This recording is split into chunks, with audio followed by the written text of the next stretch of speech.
નમસ્કાર વિદ્યાર્થી મિત્રો, ધોરણ 4 અંગ્રેજીમાં સ્વાધ્યાય પોથીમાં આપણે અગાઉ વિડીયોમાં પાના નંબર 40 સુધી શીખી ગયા, બરાબર ને?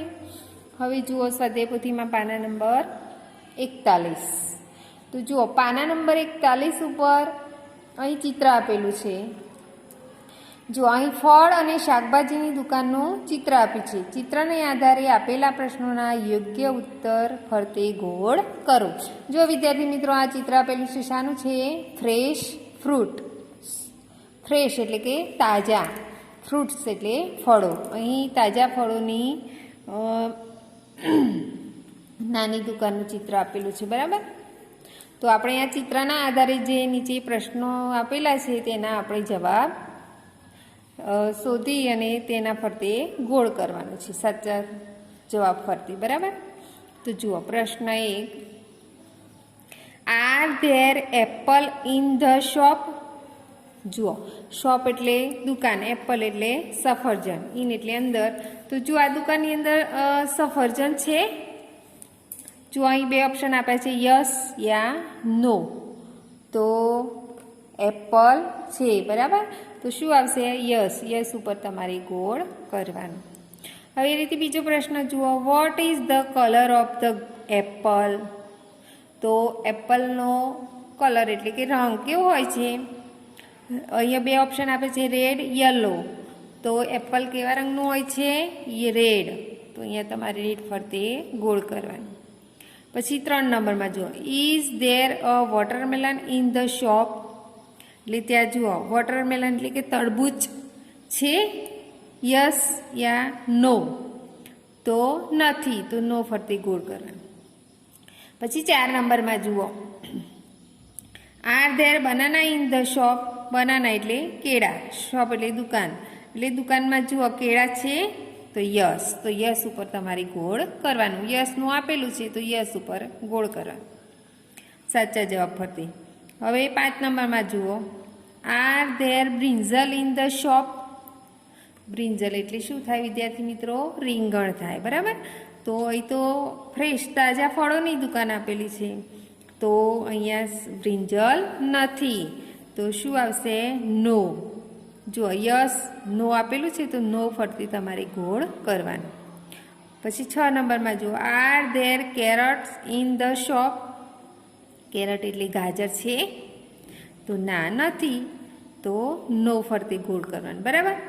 પછી what is the colour of the grapes? Grapes એટલે દ્રાક્ષ, કલર એટલે રંગ. તો ચલો, અહીંયા બે ઓપ્શન આપે છે, રેડ અને ગ્રીન. તો દ્રાક્ષનો રંગ કેવો હોય છે? દ્રાક્ષ કેવા રંગની હોય છે? ગ્રીન. તો તમારે ગ્રીન ફરતે ગોળ કરવાનું. ગ્રીન એટલે લીલો. પછી 8 નંબરમાં જુઓ, what is the colour of the banana? Banana એટલે કેળું. તો કેળા કેવા રંગના હોય છે? કેવો રંગ હોય છે કેળાનો? તો અહીંયા બે આપેલા છે ઓપ્શન, યલો અને ઓરેન્જ. તો કેળું કેવું હોય છે? યલો. તો તમારે યલો ફરતે ગોળ કરવાનું.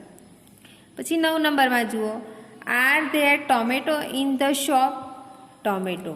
તો અહીંયા આપ્યા છે બે ઓપ્શન, યસ, નો. તો નો ફરતે ગોળ કરવાનું, બરાબર? પછી છેલ્લો 10 નંબર જુઓ, are there onion in the shop? તો ઓનિયન એટલે ડુંગળી થાય, બરાબર? તો અહીંયા બે ઓપ્શન આપ્યા છે, યસ, નો. તો અહીં દુકાનમાં ડુંગળી નથી, તો શું આવશે? નો. તો તમારે નો ફરતે ગોળ કરવાનું, બરાબર? તો આ રીતે તમારી પાના નંબર 41 ઉપર જે આપણે પ્રશ્નોના જવાબ યોગ્ય ઉત્તર ફરતે ગોળ કરી અને લખ્યું તે તમારે તમારી ચોપડીમાં આ રીતે લખવાનું છે અને નોટબુકમાં લખી અને તૈયાર કરવાનું છે, બરાબર? હવે પાછળ જુઓ, જુઓ વિદ્યાર્થી મિત્રો, અહીં આપણે આજે what is this? What is this? તો જુઓ, વોટ, WHAT, વોટ એટલે શું? વોટનો મતલબ શું થાય? શું. વોટ એટલે શું? યાદ રાખવાનું, WHAT, વોટ એટલે શું, બરાબર? તો કોઈ પણ વસ્તુ, પ્રાણી, પક્ષી, ફળ, ફૂલ વગેરે વિશે જાણવા માટે વોટનો ઉપયોગ થાય છે. તો જુઓ વિદ્યાર્થી મિત્રો, ફરીથી બોલું છું. વોટ, WHAT, વોટ એટલે શું, બરાબર? તો કોઈ પણ વસ્તુ હોય, પ્રાણી હોય, પક્ષી હોય, ફળ, ફૂલ વગેરે વિશે આપણે જાણવું હોય તો તેના માટે શાનો ઉપયોગ થાય છે? વોટનો. શાનો ઉપયોગ થાય છે? વોટનો. તો જુઓ અહીં આપે છે કે વોટ ઇઝ ધીસ. જુઓ, વોટ એટલે શું, ધીસ એટલે ઇઝ એટલે છે, અને ધીસ એટલે આ. વોટ ઇઝ ધીસ, આ શું છે? પછી જુઓ અહીંયા આપ્યું છે કે ધીસ ઇઝ અ, ખાલી જગ્યા જે હોય જો અહીંયા એક્ઝામ્પલ આપ્યું છે નીચે. જુઓ, વોટ ઇઝ ધીસ. જુઓ, વોટ એટલે શું, ઇઝ એટલે છે, ધીસ એટલે આ. આ શું છે? તો જવાબમાં છે જુઓ, ધીસ ઇઝ અ ટમેટો. તો આ ટમેટું છે. એ રીતે બીજું એક્ઝામ્પલ જુઓ, વોટ ઇઝ ધીસ, આ શું છે? ધીસ ઇઝ અ પેરટ, આ પોપટ છે. ખબર પડી ને વિદ્યાર્થી મિત્રો, વોટ એટલે શું, વોટનો મતલબ શું થાય? શું. તો તમારે યાદ રાખવાનું છે, બરાબર? હવે જુઓ નીચે એનિમલ્સ. એનિમલ્સ એટલે કે પ્રાણીઓ. પ્રાણીઓના નામ આપેલા છે. તો ચાલો આપણે સ્પેલિંગ ઉચ્ચારણ સાથે શીખીએ. તો DOG, ડોગ એટલે કૂતરો. CAT, કેટ એટલે બિલાડી. MONKEY, મંકી એટલે વાંદરો. DONKEY, ડોંકી એટલે ગધેડો. RABBIT, રેબિટ એટલે સસલું. ELEPHANT, એલિફન્ટ એટલે હાથી. FOX, ફોક્સ એટલે શિયાળ. LION, લાયન એટલે સિંહ.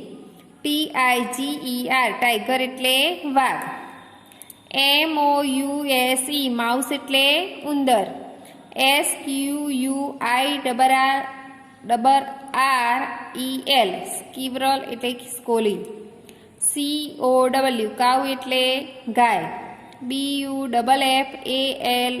બફેલો એટલે ભેંસ. HORSE, હોર્સ એટલે ઘોડો. PIG, પીગ એટલે સુવર. CAMEL, કેમલ એટલે ઊંટ. DER, ડિયર એટલે હરણ. તો વિદ્યાર્થી મિત્રો, આ થયા એનિમલ્સ એટલે કે પ્રાણીઓના નામ. આપણે સ્પેલિંગ ઉચ્ચારણ સાથે સમજ્યા, બરાબર? હવે જુઓ તેની નીચે બર્ડ્સ. BIRDS, બર્ડ્સ એટલે પક્ષીઓ, બરાબર? ખાસ યાદ રાખવાનું, એનિમલ્સ એટલે પ્રાણીઓ, બર્ડ્સ એટલે પક્ષીઓ. તો જુઓ પક્ષીઓના નામ આપણે જોઈએ, બરાબર, અને શીખીએ. SPARROW, સ્પેરો એટલે ચકલી. CROW, ક્રો એટલે કાગડો. PARROT, પેરટ એટલે પોપટ. PEACOCK, પીકોક એટલે મોર. HEN, હેન એટલે મરઘી. SWAN, શ્વાન એટલે હંસ. DUCK, ડક એટલે બતક. PIGEON, પીજન એટલે કબૂતર. OWL, આઉલ એટલે ઘુવડ. EAGLE, ઈગલ એટલે ગરુડ. તો આ થયા આપણે પક્ષીઓના નામ. હવે જુઓ તેની નીચે ફ્લાવર. FLOWERS, ફ્લાવર્સ એટલે કે ફૂલો. તો જુઓ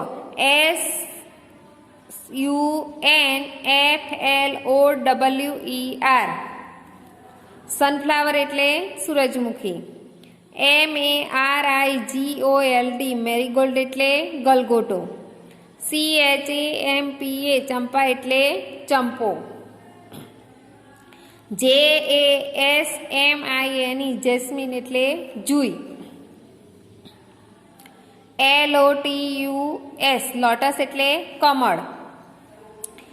ROSE, રોઝ એટલે ગુલાબ. તો વિદ્યાર્થી મિત્રો, આજે પાના નંબર 42 ઉપર આપણે જે વોટ વિશે શીખ્યા, બરાબર? વોટ એટલે શું, પછી એનિમલ્સ એટલે પ્રાણીઓના નામ, બર્ડ્સ એટલે પક્ષીઓના નામ, ફ્લાવર્સ એટલે ફૂલોના નામ. બરાબર. સ્પેલિંગ ઉચ્ચારણ સાથે આપેલા છે તે તમારે શું કરવાનું છે? વાંચવાના છે અને અંગ્રેજીની નોટબુકમાં તમારે લખવાના છે.